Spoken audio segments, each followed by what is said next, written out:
it's 1:30 p.m. and this is Observer Radio News. I'm Sarah Moore and I'm here with Saeda Raghe and Angela Rotondo. In the weather, it's a beautiful 20 degrees outside our East York studios this afternoon. Now here's what's making headlines today. A thick coat of volcanic ash has cast a dark cloud over thousands of passengers trying to fly the skies. The Toronto FC kicks off their home opener with a bang. And it's time for Canada's biggest night in music, the Junos. Now on to our top story. Travelers across 6 continents have had their flights grounded since Thursday when a cloud of volcanic ash drifted across Europe.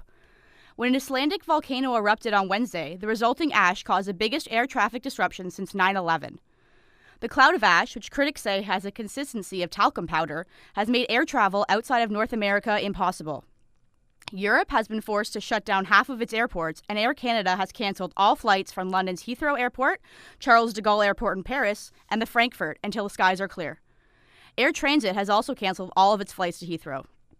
Tens of thousands of passengers have been stranded due to the cancelled flights, and experts say it could be a few days until the skies are safe to fly in again. Air Canada and Air Transit are urging passengers to check the 2 airlines' websites for the status of any future flights. While Torontonians may not be able to take to the skies, those aboard the TTC can expect to hear a public announcement by Mayor Miller.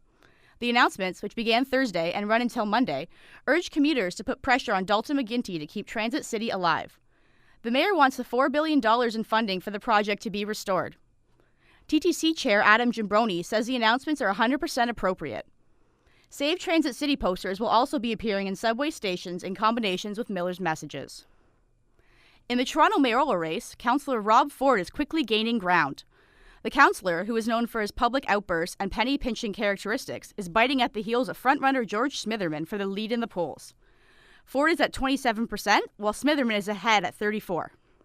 However, with more than 6 months left before election, the field is still open. Facing accusations of smoking in his office and ignoring his duties, the president of the Scarborough Campus Students' Union, Zahir Saeed, is in jeopardy of losing his position this week. Observer Radio News' Josh Unger reports. Students at the University of Toronto Scarborough campus are voting whether or not to impeach the president of the Scarborough Campus Students' Union, Zuhair Syed. The chairman of the SCSU proposed a motion to remove the 23-year-old from his presidential duties. Allegations were raised that Syed was smoking and drinking in his office and neglecting his responsibilities. Syed says the accusations are unfounded and defends his time as president, saying he's accomplished plenty for the students. Introducing 24/7 library hours, the electrical outlets in the H-Wing, S-Wing, opening a new campus restaurant with a 25% discount for all students, working on the Pan Am architect designs, making sure that we get what we want in the athletic facility, doubling the club's funding budget to $60,000 so students have what they need to run their events. I mean, I've done everything that I've promised for students over 2 years. Not every student shares Syed's belief that he has been an outstanding president. UTSC student Shirini Ramuit says she has heard quite the contrary. Well, personally, since I started at UTSC, I've heard sort of mixed comments from him coming from different student groups, but the one that I've been hearing most often is that he's being paid for things that he doesn't do. He doesn't really do his job. Syed believes the outcome of the vote will show how much the students support him. The vote is taking place Wednesday to Friday at the UTSC Student Center. Josh Unger, Observer Radio News, Toronto. Stay tuned after the following commercial break for Saeda with the Sports Report.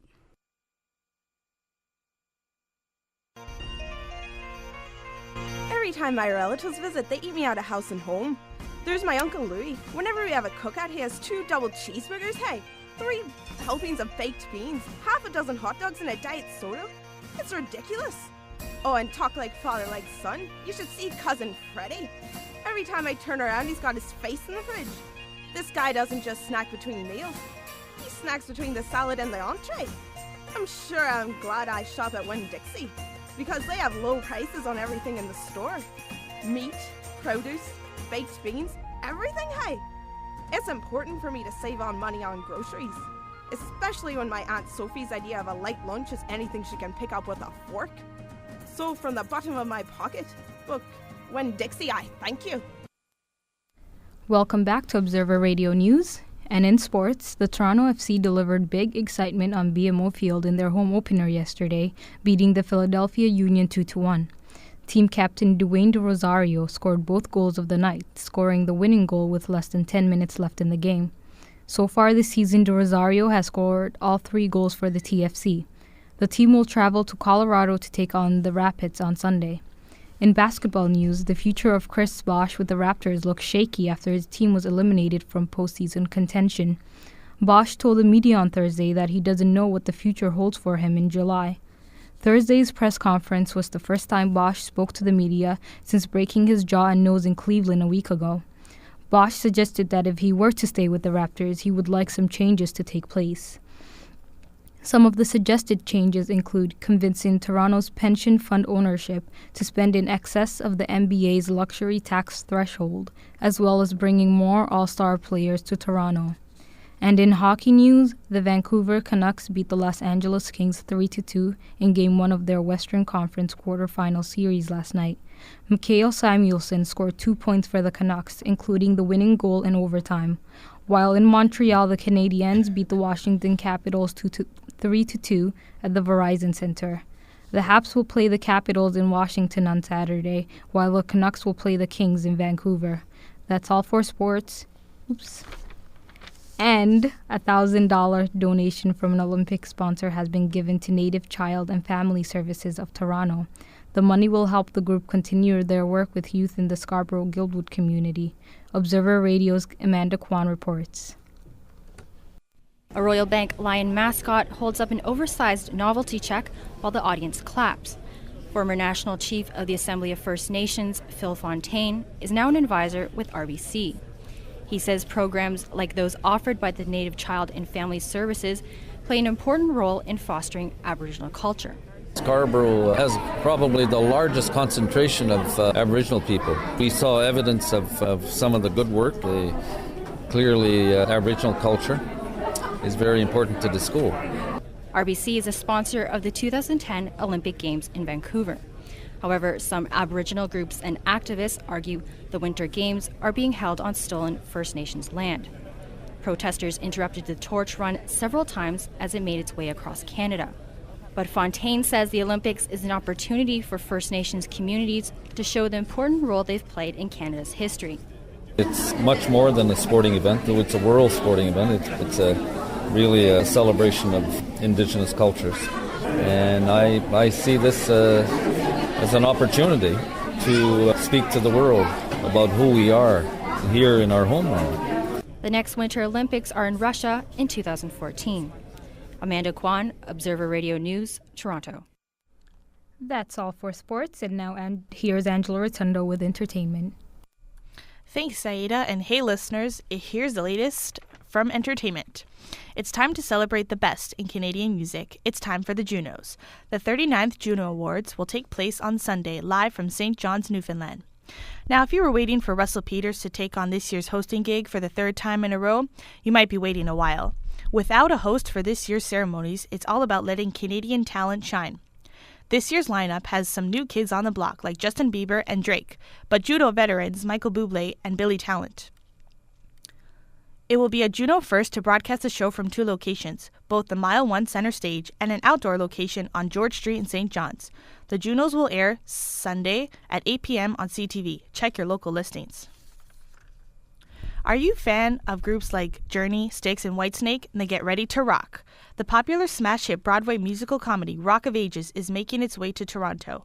In just 4 short days, on April 20th, the Royal Alexandra Theatre will open the show to a Toronto audience.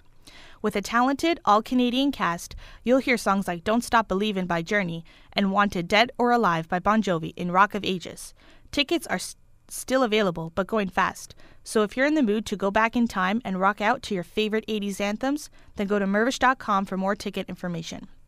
And in local entertainment news, Babiak launched his new novel entitled Toby, a Man at East York's Dora Keogh pub with a small gathering of fans. Director Roma Spencer says the play will help Canadians understand the modern importance of Black History Month. Observer Radio News' Jacqueline Delange reports.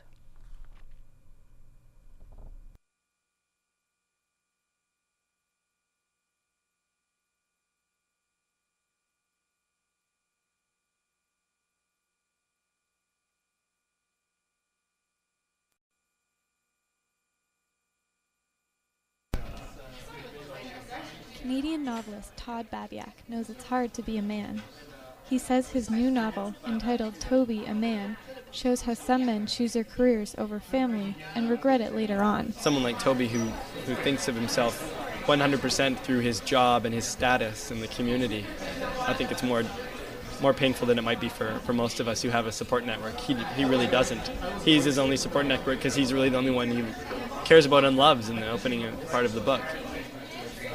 National Toast writer Ron Nerwasa interviewed Babiak at the launch. Nerwasa says that he and other young men suffer because they don't have the same family obligations that previous generations had. When my friends' dads, when they were my age, in their late 20s, they were working jobs, they were married, they had kids, they had a mortgage to deal with. And, here we are living in this very kind of like free state. We can do whatever we want, and sometimes it's empty. Babiak himself struggled to manage both his family and his work throughout his career. But writing Toby a Man allowed him to take care of both. When my children were 3 months old, 4 months old, their favorite things in life were to be read to. And as they started talking, their first words were, "Read to me, read to me, read to me." I'm so glad to be working in the novel form. Nothing makes me happier. Boys in Toronto can take a page from Babiak's book and learn how to become a man. Jacqueline Delange, Observer Radio News, Toronto. That's all for entertainment news. Now let's send it back to Sarah for the wrap. Thanks, Angela. That's our show for now. You can find more news online at torontoobserver.ca. We'll have more news coming up shortly, but until then, I'm Sarah Moore, and on behalf of all of us here at Observer Radio News, thanks for listening and have a great day out there in that sunshine.